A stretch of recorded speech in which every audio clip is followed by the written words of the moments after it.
साथ बनारस की 10वीं डिबेट में तो आप खुद रहे हो, आपको सबूत भी दे दूंगा मैं। बीरेन जी हमारे साथ मौजूद हैं। बताइए भाई बीरेन जी, इस तरह के स्टेटमेंट्स क्यों आ रहे हैं जिससे कि समाज में विघटन बढ़े? देखिए, ये जो मंदिर अयोध्या में राम मंदिर बन रहा है, ये सुप्रीम कोर्ट के आदेश के बाद बन रहा है। उसी सुप्रीम कोर्ट के आदेश से सोहावल में धन्नीपुर गांव में मस्जिद के लिए भी ज़मीन चिन्हित हुई है, वहाँ भी मस्जिद का निर्माण होना है।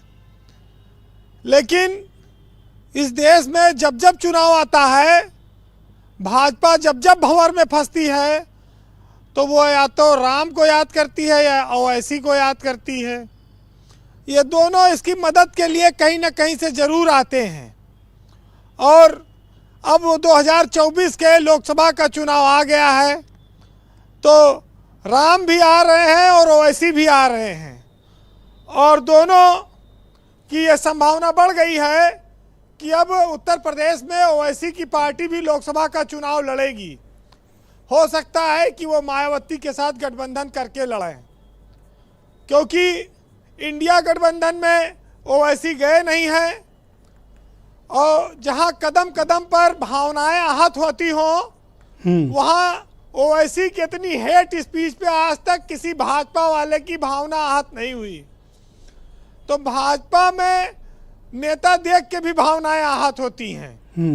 तो ओवैसी के खिलाफ ये लोग कुछ नहीं बोलते हैं, चाहे वो जितना कोसें, चाहे जितना मुद्दा उठाएं, ना तो उनके खिलाफ ये दो लोगों का स्पेशल प्रिविलेज है, एक ओवैसी और दूसरा स्वामी प्रसाद मौर्य जी, इनको स्पेशल प्रिविलेज है।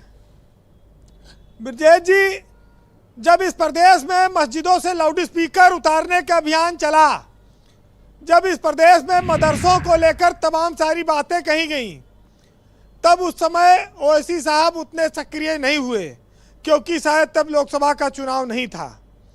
आज वो भाजपा को घर बैठे भी फायदा पहुंचा सकते हैं। उनका एक बयान हिंदुत्व को धार देगा, एकजुटता देगा, और समाज में एक मैसेज जाएगा कि संभल जाओ, सावधान हो जाओ। देखिए, ओवैसी साहब स्कूल चलाते हैं, बात सही है, लेकिन हमारे यहाँ ब्रिजभूषण के पास अकेले 50-50 स्कूल हैं, और इतना नकल खुलेआम होती है कि कोई बच्चा फेल नहीं हो सकता। इससे बड़ा समाज सेवा काम बीजेपी के एक विधायक मैं उनको बता रहा था, ये इनको यूनिवर्सिटी है।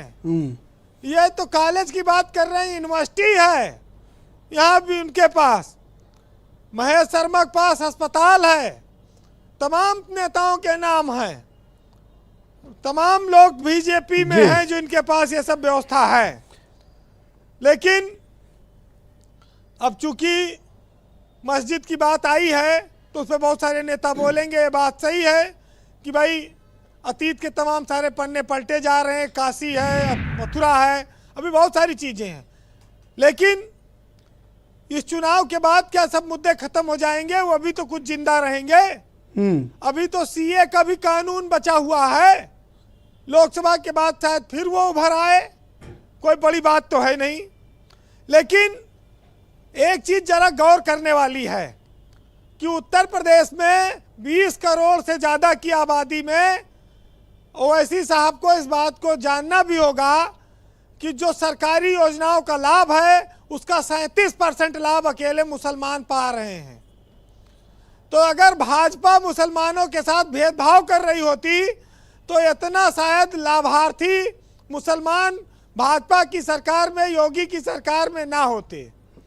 ये एक बिंदु आया है जी, अब इस पर विश्लेषण हो सकता है आगे चलकर। कंक्लूड करें बीरेन जी। ब्रजेश जी, एक बात खाली ये समझ में नहीं आती है कि जब मुसलमान भाजपा से नाराज है, किसान भाजपा से नाराज है, सरकारी कर्मचारी भाजपा से नाराज है, जो अग्निवीर योजना से युवा नाराज है, जाट महिला नाराज है पहलवानों की वजह से, हिट एंड रन की वजह से अब आजकल ड्राइवर नाराज हैं, तो आखिर भाजपा कोटवा इतना देत के बाद वोट आए कहाँ से रहा है इतना, जब सब नाराज हैं? तो रिसर्च वाली बात है। ये भी बड़ी रिसर्च वाली रहस्यमयी बात है, इस पर भी शोध होना चाहिए। और ये क्यों आज इतना नाराज हैं आसिम वकार, क्या हुआ? घर पे कुछ झंझट उंझट हुआ?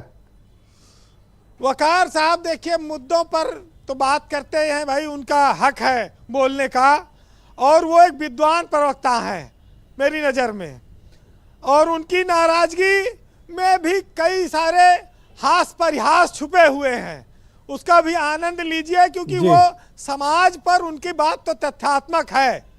अब वो आज के दौर में उतना लागू नहीं हो पा रही, बात अलग है। जी वीरेन जी, कंक्लूड करें प्लीज। देखिए, एक साहित्यकार ने लिखा है, सुनिएगा, कि इस देश में जो लोग सियासत कर रहे हैं वो वक्त के हिसाब से और अपने फायदे के हिसाब से मुद्दों को उठाते हैं। अब उसमें हमको आपको बहना है, बचना है, ये संभल के चलना है, ये देखना होगा। एक साहित्यकार ने लिखा है कि सियासत के चूल्हे में जलाने को सूखी लकड़ियां हैं मजहब की, और हर कोई सेकता है रोटी यहाँ अपने मतलब की। और इस दौरे सियासत का बस इतना सा फसाना है कि बस्ती भी जलानी है, मातम भी मनाना है। बहुत शुक्रिया वीरेन जी, आपने बड़ी ऊंची बात कही। बहुत बहुत धन्यवाद हमारे साथ ग्राउंड जीरो से जुड़ने के लिए, अपने फीडबैक और ऑब्जर्वेशन हमें उपलब्ध